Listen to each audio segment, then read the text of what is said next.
I'll get us something to eat. I'll meet you back here. Stay close.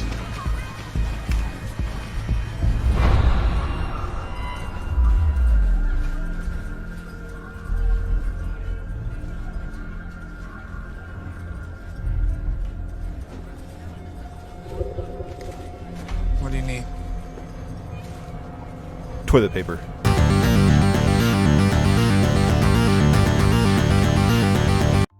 So if the whole world going to hell in a handbasket thanks to the coronavirus, I thought I'd recommend some movies that you can stream while you're quarantined. Now, I didn't really have any kind of criteria going into making this list. I basically just chose some movies from each streaming platform that I have access to, and these are all films that I would recommend at least checking out. Some of them you may have heard, and some of them you may not have. They are not exclusive to the platform, and they might be on other streaming services as well, but I'm not doing that much research, so let's just jump into the list.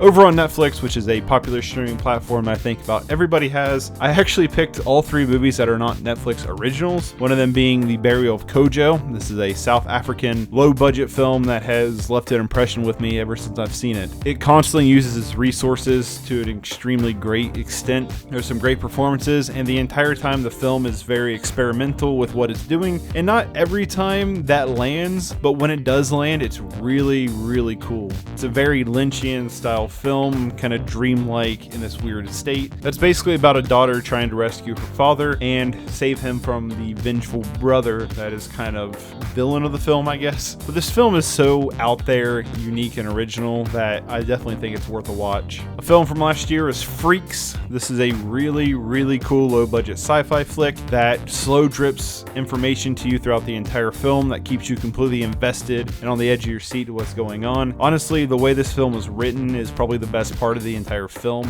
It leaves a mystery and it leaves you wondering what's going to happen next, and I definitely feel like the payout is worth it. Amelia Hirsch and Bruce Dern both give amazing performances in this film, and honestly, it's how a low-budget sci-fi flick should probably be played out. It utilizes its writing ability more than these big sci-fi special effects, and it really builds a world of mystery because you're only fed as much information as the lead character's fed, and it's really, really engaging. The Rover is basically where we're all heading. It's an end-of-the-world economic collapse style movie that has probably the best Guy Pearce performance I've ever seen. This is also the film that kind of made me change my mind about Robert Pattinson as an amazing actor. He gives a stellar performance, and honestly, this movie is one of my all-time favorites of 2014. It is brutal, it is really well shot, it's really well put together with 2 fantastic lead performances, and I mean, it's probably a look at what's going to happen to us in a few years, so that's pretty awesome. I would highly recommend this one. It's probably not one that's going to take your mind off of what's happening in the world, but it's a really, really good film, and you should watch it. Now on to the Hulus. I mainly use Hulu to watch new episodes of Modern Family or South Park, but they do have a decent list of films as well. On that list is Monos. This is a film that I talked about in my Blu-ray update of January, I think. It's a Lord of the Flies style-esque film about this group of kids who are watching over a hostage, and they got some guns. This film is beautifully shot with a haunting score and some pretty good performances overall. This is a film that I definitely think relies more on the technical prowess rather than storytelling, because there are some moments where the film drags, but overall it's a really beautifully put together film that I would highly recommend. Now on to an ultimately disturbing but yet great film, The Nightingale. This is one of my favorite films of 2019, and it's Jennifer Kent's follow-up to The Babadook, which is an amazing film as well. I personally think The Nightingale is a better film, but it's also a lot harder to watch. This is one of the most brutal films I've seen in a long time, and the lead actress, who I can't even come close to pronouncing her name, gave one of the best performances I think of 2019 as well. This film is incredibly well shot, it is very patient with its storytelling, and it is just kind of a drag through the mud, brutal beatdown of a film. It's basically a revenge flick, something akin to like I Spit on Your Grave, and it's really, really great. I can't wait to see what Jennifer Kent does next. Hopefully it's something a little bit more on the lighter side, but I really love The Nightingale and I think it's definitely worth a watch. Another film that I felt like was a little passed over the year it came out in 2018, that's The Sisters Brothers with Joaquin Phoenix and John C. Reilly, Jake Gyllenhaal, and Riz Ahmed. This is a really great Western film. It balances these really dark tones and comedic elements really well, and John C. Reilly completely steals the show here. Joaquin Phoenix is an amazing actor, as always, and Jake Gyllenhaal is really good too, but this entire time I was blown away by John C. Reilly through this entire film. I kind of wish he'd take on roles like this more often. It's basically about two brothers, the sister brothers, who are assassins, and they kind of hunt down a gold prospector, and that's basically the story. It's really well written, with the chemistry between John C. Reilly and Joaquin Phoenix actually makes them feel like real brothers, and it's just a really good Western. So if you're anything like me, Amazon Prime you mainly just use for free 2-day shipping, but I've started using their Prime Video here recently and there's a lot of great stuff on there. One of the hidden gems I found is called Wheels from 2014. It's currently sitting on a ridiculous 9.2 out of 10 on IMDb with 17,000 reviews, and it's pretty great. I mean, in all honesty, it is pretty great. It's about a suicidal paraplegic who can't somehow kill himself. He always fails, so he finds another paraplegic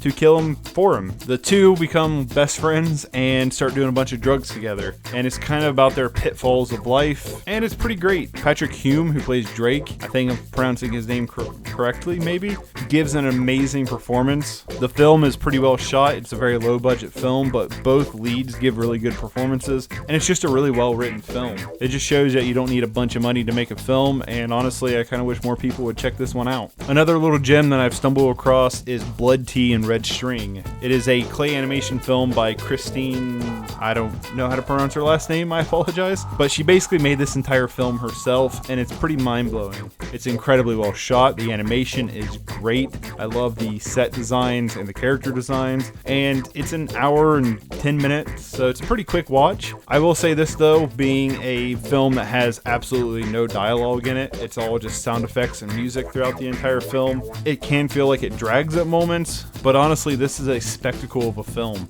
The animation is just so well done, it's mind-boggling to think that she basically did this all herself, and I really can't wait to see what she does next. Gaspar Noé has definitely made a name in extreme cinema, and I definitely think Climax is probably his most nightmare-inducing. Irreversible is way more depraved, but Climax is kind of terrifying in an anxiety-filled way that the Safdie brothers have made all their films. Basically, it's about a bunch of dancers who get laced with LSD unknowingly and the meltdown that occurs afterwards. And watching these people basically just trip without knowing it, some of them freaking out, some of them handling it a lot better than others, is horrifying because you kind of put yourself in that situation, and it's kind of a terrifying situation. I mean, could you imagine just drinking something and then everybody being like, oh, this is laced with some heavy LSD? I'd be like, oh shit, like this is about to get real. The cinematography and visuals, I mean, Gaspar Noé has been one of the most exciting visual directors here recently. The soundtrack is obnoxious and in your face, and it's great. The performances are all great, and honestly, this is one of the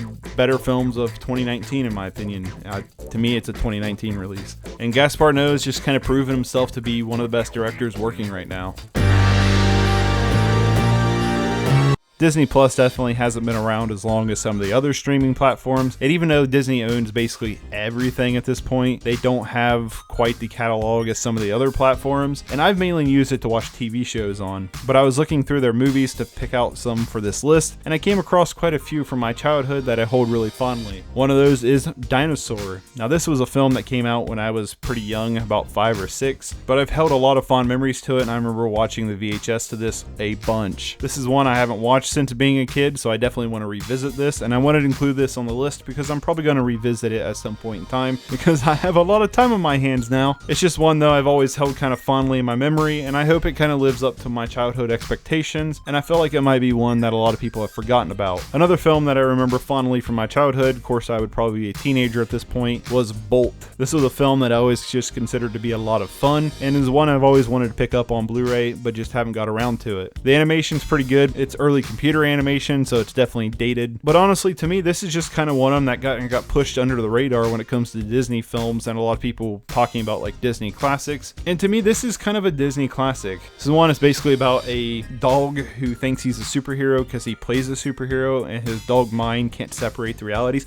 And that's just a great story from the beginning. Like, that's just a great concept for a story, and it has a lot of great humor in it, I think. And he basically escapes the studio to try to find his co-star, who he believes has been kidnapped, and save her, and he ventures out into the real world. It's just a pretty great movie overall. It's a really uplifting and fun film that I definitely think kind of got passed over. Now, this last one definitely isn't one that is from my childhood, but it's my favorite Tim Burton film, and that is Frankenweenie. While I was going through the list of films, I saw that Frankenweenie was on here, and I actually kind of forgot this was a Disney film. For some reason, I had in my head that it was like a DreamWorks or something. But yeah, this is like hands down my favorite Tim Burton film. Out of his films that I've seen that he's done, nothing really comes as close to this, in my opinion. It's just a really fun take on the Frankenstein story. It has great clay animation, a lot of throwbacks to classic horror film and kaiju films, and it's just a lot of fun. Basically, it's about a boy's dog who dies, and he brings him back to life like Frankenstein. And it's if you've seen Frankenstein, you've basically seen the story to Frankenweenie, but this is just kind of a fun, unique take on the film, and I'd recommend it, or else it wouldn't be on this list. So yeah, those are some films you should probably check out, because you'll probably have plenty of time on your hands unless you're an essential employee. But no, in all honesty, this is a crazy time, and just wash your hands. Don't be gross. Stay away from people. Enjoy some movies.